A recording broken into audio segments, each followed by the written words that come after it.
bisita ez dia nivelez jaisten ez. Eta, bueno, lehenengo urte betian ia, juten ginen astero, ez? Eta nekagarria ere bai egiten da bidaia, eta gogorra aldi berean. Zenaiz eta bisitak politak izan, eta politak izan jarraitu, eta ja rutina batean sartzen zea. Eta bueno, batez ere bueltak egiten dira gogorrak, segun nola dagoen beha animikoki, gaitz bueltatzen zara behan dagolako, edo oso ondo ikusten dezunean indarrakin zaude berriro ere ez bisita egiteko. Eta gero, ez dakiz, zoritxarrez edo zorionez, ohitzen jutez egoera horta, gero eta hobegoa da bisita.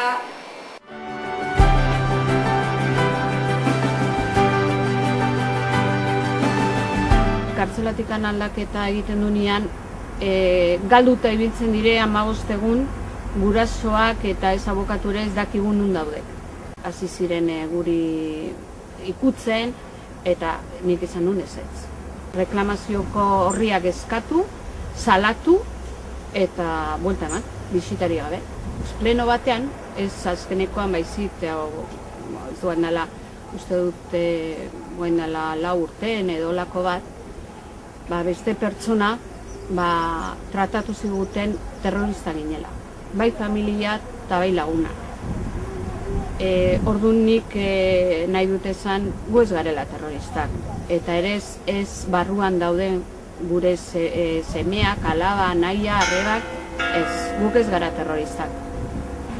Kartzelan ere juten zara eta esate dizut, ezke hau ezin duzu pasa, zergaitik ez. Ez legeak ez dizute uzten adibidez, nik ez dakit mandiria handia dalako edo olako gauzak.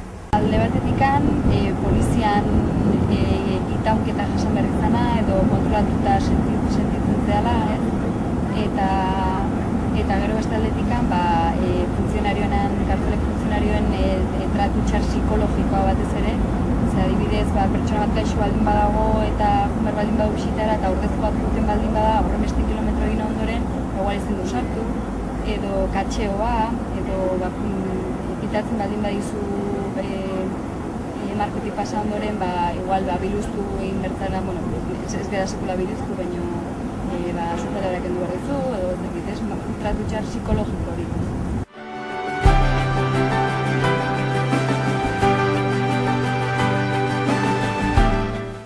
Nik esango nukeena da, ez dula konpontzen ezer, sistema honek ez du ezer konpontzen. Zergatik, orokorrean nik esango nuke bai preso politikoekin eta baita ere preso arruntekin, ez?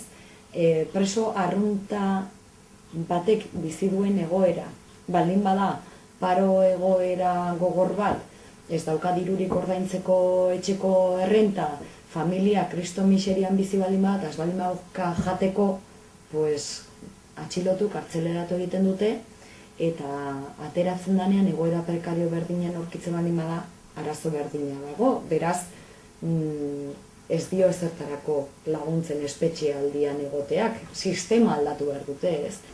Espetxea reinsertatzeko zuari.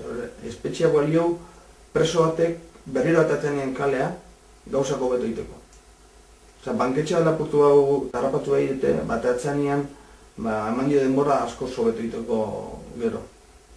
Dena, eta bioladore batek harrapatu behar dute bere ADN-ekin, urrengoan hobeto egiteko. Hortako bakarri balio espetxe.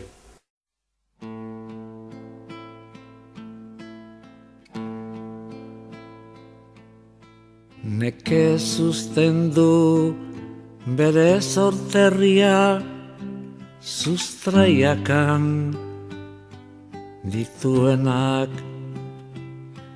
Nekez uzten du bere lurra zuaitzak, ez bada baildu eta holetan. Ez du niniak begia uzten, ez bada erroi edo arrubioen mokoetan.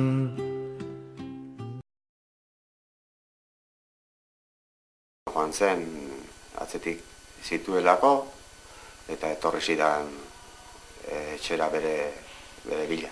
Baina, ordurako joan da zegoen. Guretzako pixka bat momentua izan zen, nahiko fuertia. Etorri ziren bezala. Etxeko atea golpeka puskatuz, eta, bastar guztiak hankaz gora jarri, miatu, eraman gauza pila bat, eta gaur arte. Sentitzen da, ez dakit, utxune handi bat, hori lehendabiziko gauza, ez? Bera falta da, eta eta ez dizu situatzen inun. Sentitzen da, preokupazio handi bat ere, aldi berean. Batik bat, lehendabiziko hilabeteetan. Daude, bere inguruan, bai, kontrol handi bat, nik eta beste nire inguruko jende batek ere, bati bat lehendabiziko hilabeteetan baita ere. Ez duna esan nahi, ondoren ez dela gertatzen, bai bisualki, eta bai mobil eta horrelako historiekin. Pentsatzen duzu, horregatik, zua kojonagatzeagatik egiten daudela, ez? Eta, azkenean, maila batean konsegitzen dute, bildurtzea.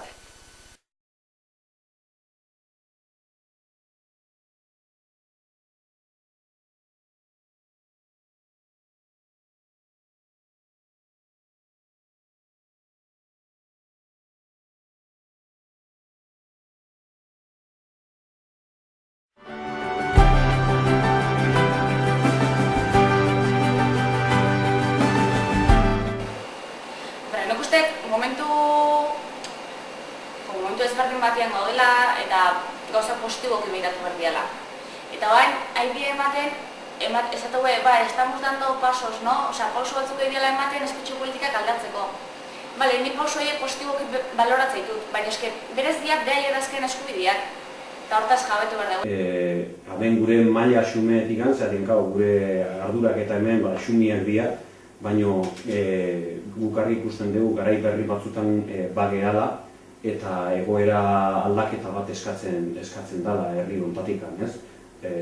Pausu batzuk eman dira, argita garbiak, atzera ezinak direnak, eta horren aurrean baita beste erantzun batzuk egon behar due, eta, gaur egun presoen egoera, ieslarien egoera aldatu beharra dago. Orduan, hemendikan egin behar dana da, aldiren ekintza guztietan parte hartu, bultzatu, eta presio bat sartu arazi, erabakitzeko lekutan, erabaki zuzenak egon ditezen, eta egoera behin betiko honea eta egoera pakitzu batea iritsi gaitezen. Etak bere jarduna utzi duen hortan ikustet gizartearen gehiengo batek bultzatu behar duela presoen eskubideen errespetua. Ikustet gutxiengo batzuk badirela eta horiek betetzen hasi behar diela. Eta hor, nabarmendu nahiko nituzke, batetik gaixo dauden presoak lehenbailen askatzea, bestetik lehen aipatu den doktrina parot hori ere borrokatzen jarraitzea hori bertan bera geratu dedi, eta gero, segi dezagun gizartearen gero eta sektore gehiago biltzen, beste gainotzeko preso guzti horiei irtenbide duin bat emateko. Behingoz, bake bidean ere urrat bat gehiago eman eta bake bidean ere oinarri sendo bat jartzen joateko. Zatik presoak ere ez baldin badira etxera etortzen, bakeak ere ez du bere bidea urterik izango. Ieslarien kasuan ere irtenbide bat bilatzen pentsatzen joan beharko da, nola egin daiteke noien etorrera bermatzeko ere bai.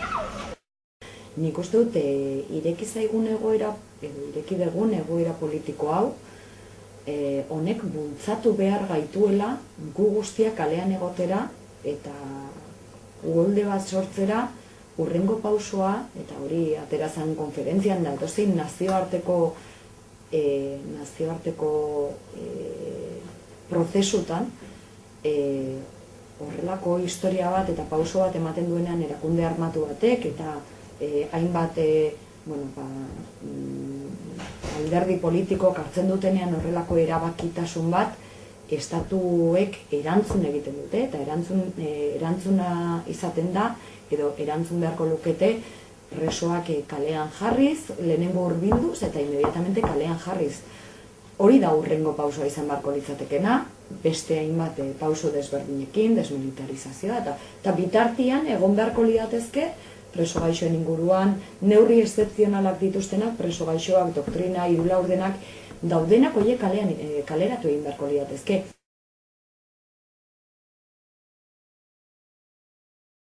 Zuk delitu bat egin duzu, 30 urtetako kondena bat zeukan, beraz espetxean egon behar duzu.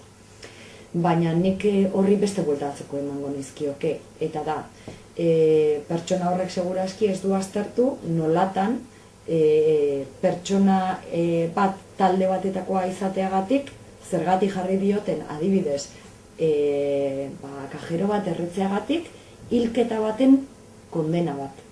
Hau da, ze neurri desproportzionatuak existitu diren urte guzti hauetan kondena, baina ehunka eta ehunka kondenentzako.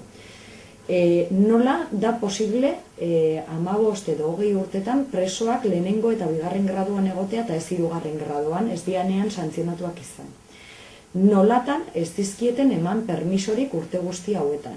Eta zergatik ez dion bere buruari galdetzen nola dan posible orain norbaitek firmatzen duelako dokumento bat ematea permisoak 3. gradua eta kalean egotea langraitzen dauden bezala urte gutxi batzuk pasa dituztenean horietako batzuk espetxean.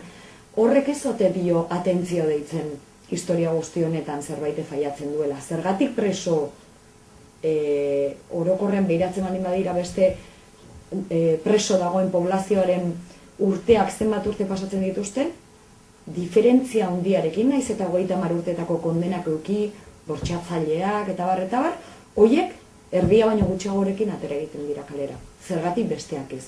Evidentemente badagoelako persekuzio bat eta kalean egon beharko luketelako. Hori alde batetik, baina nik bigarrena esango niekena da ezote dion atentzioa ditzen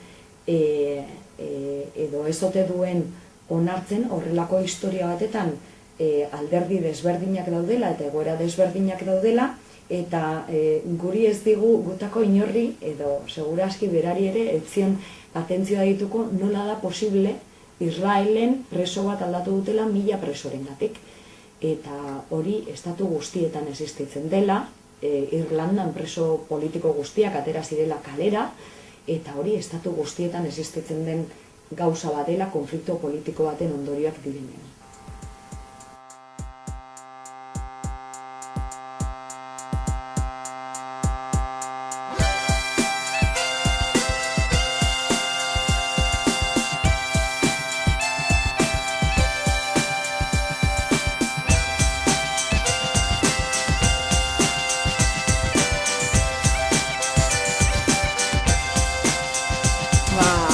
Nahi dut eskertu jende guztiari.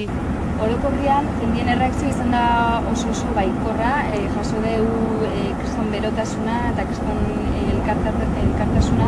Jende batek, esatezu, hor baldin bat soziatik izango zen, iparraldian ez soziatik bizi izan, iparraldian bizi izan, guztiz legalki, pixua ere bere izenian zeon, kotxe bere izenian zeon, bizita guztiz politiko etezu, musika talde bat zuen, bertso saioa grabatzen ibiltze zen, rekonozimentu bat indioe horren inguruan, eta zauzein gozun, zauzein induna da Espainiako polizia, ez da? Azkenen atxiloketa Espainiako poliziak agindu du, Frantziak poliziak atxilotze bordia, teorian Frantzian bizizalako. Zauzein gozula? Noski zauzein dula, hindu emenetatiba, gaztetxe bat, beti onda muitzen, topagonetan, atortxurroken, beti onda olako saltxa guztietan. Ingurunia portatu da, baina mundial.